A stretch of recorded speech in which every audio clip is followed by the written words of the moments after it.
পলক ভাই, কোথায় আপনি? একটু দেখি কি করতেছেন আপনি? হ্যাঁ ভাই, কি অবস্থা? কি অবস্থা? আমি কি করতেছেন এগুলো? এই তো ভাই, আজকে মাংস রান্না করবো। আজকে নতুন বাসায় যেহেতু উঠছি, এই জন্য আজকে হচ্ছে ফার্স্ট মাংস রান্না করে আসছে। বড় ভাই, আপনি কি করতেছেন? আলু কি করতেছেন? সিদ্ধ করতেছেন? আলু ভাজি করবো। কষা মাংস হবে? আলু দিয়ে কষা মাংস নাকি? হুম। গাইস, আপনাদের সবাইকে দাওয়াত থাকলো আমাদের বাসায়, চলে আসবে মাংস খাইতে। যদিও রান্না খুব একটা পারি না, ট্রাই করি একটু একটু শিখছি। ছেলে এখন বড় হয়ে গেছে। দেখেন, যদি ছেলের মাসুম বাচ্চা একটু দেখেন, মাসুম বাচ্চা যদি মেয়ে দিয়ে কোথাও যদি থাকে বাকরি, আরে তাহলে না, একটু দিয়েন। এখনো সময় আছে। দেরি আছে। একটা দিয়েন বেচালাটাকে। প্রোফাইল এখনো ভারী হয়নি, এখনো দেরি আছে ভাই। আর বিশেষ করে এই ছেলেটাকে একটু দিয়েন পাত্রী, বিশেষ করে। খুব দরকার। খুবই দরকার। হে গাইস, তো অনেকক্ষণ পর মোবাইলটা আমার হাতে পাইছি। এতক্ষণ সজীব ভাই মোবাইলটা কন্ট্রোল করতেছিল, তো এখন আমার হাতে মোবাইল। তো আপনারা মোটামুটি সকলে জানেন যে আমরা হচ্ছে একটা বাসা নিছি। আমি, স্বাধীন ভাই আর সজীব ভাই তিনজন মিলে একটা ছোটখাটো বাসা নিছি। তো এই বাসাতে কোনটা কি কেমনে কি হয়েছে একটু আপনাদেরকে এক কথায় হোম ট্যুর একটু সহজে একটু দিই, চলেন। তো সবার প্রথমে আপনাদেরকে আমি আছি বর্তমান বাসার ছাদে। তো আপনাদেরকে ছোট্ট করে একটু ছাদটা ঘুরে দেখাই। এই আমাদের হচ্ছে পুরা ছাদ।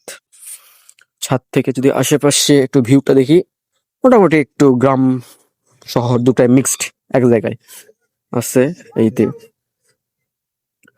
তো দেন আমরা এখন চলে যাব হচ্ছে নিচে, যাই চলেন নিচে দেখি, আপনাদের রুমগুলোকে দেখাই। তো কেমন হয়েছে আসলে আমাদের রুমগুলো। আহ, এইটা হচ্ছে আমাদের সিঁড়ি ঘর। দেন এইটা হচ্ছে মেইন গেট। মেইন গেট থেকে সোজাই যদি আপনি চলে আসেন তো দেখতে পারবেন একটা ড্রয়িং রুমের মতো আছে, ছোট্ট একটা ড্রয়িং রুম। দেন আমাদের এখানে আছে হচ্ছে কিচেন রুম। অলরেডি রান্না বসাই দিছি, রান্না হইতাছে, দেখি কত দূর। ও মা গো, আর আমাদের ঢাকনা কিনতে মনে নাই কড়াইয়ের একদম। সো আপাতত থাল দিয়ে চালাইতে হইতাছে। মোটামুটি হয়েছে, আরো সিদ্ধ হবে আপনার মোটামুটি আর হয়তো 10-15 মিনিট সময় দিলে ওভারঅল কমপ্লিট হয়ে যাবে। Complete। তো আমার নেক্সট রুম দেখাই। নেক্সট রুমের মধ্যে এখন যাব আমি আর স্বামীন ভাই, মানে আমরা দুজনে একটা রুমে থাকি। তো এই রুমটা কেমন সেটা দেখাই। সো রান্নাঘরের পাশেই আমাদের একটা রুম আছে, এখানে আমরা দুইজন থাকি, ব্যাচেলার পোলাপাইন। ওই জন্য ঘরটার একটু ময়লা আছে, এই জন্য আপনারা কিছু মাইন্ডে নিয়েন না। ওখানে ওইটা আমার বেড, এটা হচ্ছে স্বাধীন ভাইয়ের বেড। স্বাধীন ভাই নাই, উনি একটু বাসায় গেছে। আর এইটা আপাতত আমাদের ছোটখাটো কাজের প্লেস, এখানে আমাদের কাজকর্ম মোটামুটি হয়।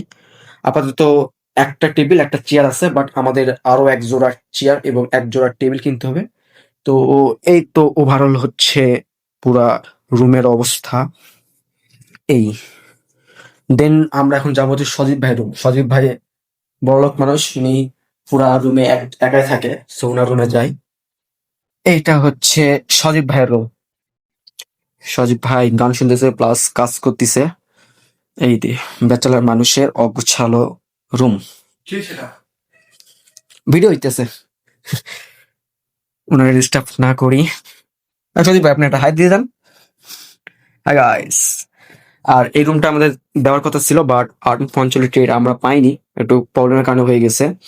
দেন এটা আমাদের সামনে একটা ড্রেসিং, আর এই পাশে হচ্ছে টয়লেট। ওভারঅল এই ছোটখাটোই হচ্ছে আমাদের বাসা। এখনো যেহেতু ব্যাচেলার মানুষ কি সেভাবে আপনার ইয়া হয়নি, এখনো রুমটা সেভাবে গোছানো হয়নি, আরো অনেক জিনিসপত্র কেনাকাটি বাকি আছে। সামনের মাসের মধ্যে ওভারঅল কমপ্লিট করে ফেলবো। তো আজকের মতো এই শর্ট ভিডিওটা এখানে, বাই বাই।